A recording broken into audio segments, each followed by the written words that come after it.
اعوذ باللہ من الشیطان الرجیم بسم اللہ الرحمن الرحیم۔ اللہ کے نام سے شروع جو نہایت مہربان نہایت رحم کرنے والا۔ دیکھتی آنکھوں سنتے کانوں تمام تر مخلوقات کو السلام علیکم ورحمۃ اللہ وبرکاتہ رحمت۔ کوشش کریں صبح اٹھیں جب تو پرندوں کو ناشتہ لازمی دیں، بے شک پانی روٹی یا اپنی روٹی میں سے کچھ حصہ یا جیسے آپ بہتر سمجھیں، اور 5 وقت نماز پڑھنے کی کوشش کریں۔ آج کا موضوع ہے اندر سے باہر کی طرف۔ گزشتہ 25 سال میں کاروبار حلقوں، یونیورسٹیوں اور ازدواجی زندگی خاندانی معاملات میں بہت سے ایسے لوگوں سے ملا ہوں جنہوں نے بظاہر تو بے انتہا شاندار کامیابیاں حاصل کی ہیں، لیکن اپنی ذاتی زندگیوں میں وہ مستقل ایک جدوجہد میں مصروف ہیں۔ یہ جدوجہد ان کی اپنی اندرونی ضروریات اور طلب سے ہیں جو ان کو اپنے دوسرے لوگوں سے مطابقت کے حوالے سے محسوس ہوتی ہیں۔ یہ لوگ اپنے تعلقات کے پر اثر ہونے میں اور ان کی صحت مند نشو و نما کے خواہش مند ہیں۔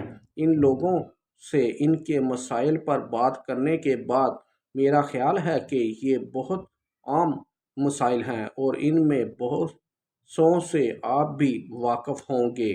میں نے اپنے پیشے سے طے شدہ تمام اہداف پورے کیے ہیں۔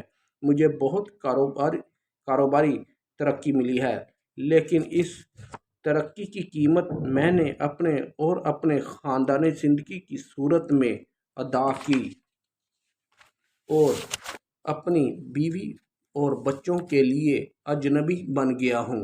مجھے تو اب یہ بھی یقین نہیں رہا کہ میں اپنے آپ کو جانتا ہوں اور یہ کہ میرے لیے کیا اہم ہے۔ آخرکار مجھے اپنے آپ سے یہ کہنا پڑا ہے کہ کیا یہ سب واقعی انتہا اہم ہے۔ میں نے اس سال 5 مرتبہ وزن کم کرنے کے لیے ایک نئی خوراک شروع کی ہے۔ مجھے معلوم ہوا ہے کہ میرا وزن زیادہ ہے اور میں واقعی اپنے آپ کو تبدیل کرنا چاہتا ہوں۔ میں اس سلسلے میں تمام معلومات پڑھتا ہوں، اپنے اہداف طے کرتا ہوں، پھر بھرپور مثبت ذہنی رویہ اختیار کرتا ہوں۔ میں یہ کر سکتا ہوں مگر پھر بھی یہ نہیں کر سکتا۔ کچھ ہفتوں بعد میں دھیما پڑ جاتا ہوں۔ میں اپنے آپ سے کیا ہوا عمدہ پورا نہیں کرتا۔ میں نے موٹر انتظامیہ میں تربیت، افیکٹو مینجمنٹ ٹریننگ کے بہت سے کورس کیے ہیں۔ میں اپنے کارکنوں سے بہت سے توقعات رکھتا ہوں اور اس بات پر بھی بہت محنت کرتا ہوں کہ میں ان سے دوستانہ رویہ اختیار کروں اور ان کی مناسب دیکھ بھال کروں، لیکن مجھے ان کی طرف سے وفاداری کا احساس نہیں ہوتا۔ یوں لگتا ہے کہ اگر مجھے بیماری کے سلسلے میں ایک دن کے لیے بھی غائب ہونا پڑے تو یہ سب فوارے کے گرد جمع ہو کر گپیں ہانکنے لگیں گے۔ میں کیوں ان لوگوں میں احساس ذمہ داری اور خود مختاری پیدا نہیں کر سکا، یا میں ایسے لوگ کیوں نہیں تلاش کر سکا کہ جن میں یہ اوصاف موجود ہوں۔ میرا نوجوان بیٹا مجھ سے باقی اور نشہ کرتا۔ میں کچھ بھی کر لوں وہ میری بات پر کان نہیں دھرتا۔ میں کیا کروں؟ کرنے کو تو اتنا کچھ ہے مگر کبھی وقت نہیں ملتا۔ میں سارا دن ایک وبا میں بڑی مشکل کے ساتھ گزارا کرتا ہوں اور یہ کیفیت روزانہ کی ہوتی ہے اور پورا ہفتہ یوں ہی گزر جاتا ہے۔ میں نے وقت کی تنظیم، ٹائم مینجمنٹ کے موضوع پر سیمینار میں شرکت کی۔ تقریباً آدھا درجن مختلف قسم کے ذاتی پلاننگ کے طریقوں کو بھی آزما چکا ہوں۔ ان سے تھوڑا بہت فائدہ بھی ہوا، لیکن اب بھی میرا خیال ہے کہ میں ایک جوش و خرم، سود مند اور پرسکون زندگی کی نہیں گزار رہا، ایسی زندگی جو کہ میں گزارنا چاہتا ہوں۔ میں اپنے بچوں کو کام کی اہمیت سکھانا چاہتا ہوں، لیکن ان سے کچھ بھی کروانے کے لیے مجھے ان کی ہر قدم پر نگرانی کرنی پڑتی ہے اور ہر مرحلے پر ان کی شکایات کو برداشت کرنا پڑتا ہے۔ اس سے کہیں آسان ہوتا ہے کہ وہ کام بھی خود کر لوں۔ بچے اپنے کام خوشی خوشی کیوں نہیں کرتے اور انہیں ہر بار کیوں کروانا پڑتا ہے؟ میں مصروف ہوں، واقعی بہت مصروف ہوں، لیکن کبھی کبھی میں سوچتا ہوں کہ میں جو کچھ کر رہا ہوں اس سے طویل مدت بعد میری زندگی پر کیا اثر پڑے گا۔ میں چاہتا ہوں کہ کل کلام جب میں اپنی زندگی پر نظر ڈالوں تو مجھے یہ احساس ہو کہ میری زندگی کے کوئی معنی تھے اور یہ کہ صرف میرے ہونے کی وجہ سے میرے ارد گرد کی دنیا میں خاص خواہ فرق پڑا۔ جب میں اپنے دوستوں اور عزیزوں کی مختلف نوعیت کی کامیابیوں اور ان کے سراہے جانے کو دیکھتا ہوں تو میں مسکراتا بھی ہوں اور پرجوش طریقے سے انہیں مبارکباد بھی دیتا ہوں، لیکن اندر ہی اندر میں شدید طریقے سے گڑ گڑا رہا ہوں۔ ایسا کیوں ہوتا ہے؟ میں ایک مضبوط شخص کا مالک ہوں۔ مجھے معلوم ہے کہ کسی بھی باہمی معاملات میں نتائج پر میری گرفت مضبوط رہتی ہے۔ اکثر اوقات میں لوگوں پر اثر انداز ہو کر متوقع نتائج بھی حاصل کر لیتا ہوں۔ ہر صورتحال پر خوب غور و خوض کرنے کے بعد میں جس نتیجے پر پہنچتا ہوں اکثر وہی سب کے لیے بہتر ہوتا ہے، لیکن میں غیر مطمئن رہتا ہوں۔ مجھے اکثر یہ خیال آتا ہے کہ دوسرے لوگ نہ جانے میرے اور میرے خیال کے بارے میں کیا رائے رکھتے ہیں۔ یہ سب بڑے گہرے اور پریشان کن مسائل ہیں، ایسے مسائل جن کا کوئی فوری حل نہیں۔ کچھ سال پہلے میں اور میری بیوی سینڈرا بھی کچھ اس قسم کے مسئلے سے دوچار رہے ہیں۔ ہمارے ایک بیٹے کو اسکول میں بہت مشکلات پیش آ رہی تھیں۔ وہ پڑھائی میں پیچھے جا رہا تھا۔ امتحان کے دوران اسے پرچوں میں دی گئی ہدایات کی سمجھ نہیں آتی تھی، لہٰذا ان میں اس کی کارکردگی مایوس کن رہتی تھی۔ سماجی لحاظ سے بھی وہ پختہ نہیں تھا، بلکہ اپنے قریبی لوگوں کے لیے شرمندگی کا باعث تھا۔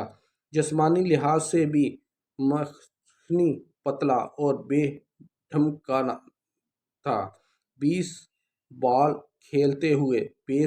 کھیلتے ہوئے وہ بال پھینکنے جانے سے پہلے ہی اپنا بلّا گھما دیا کرتا تھا۔ لوگ اس پر ہنستے تھے۔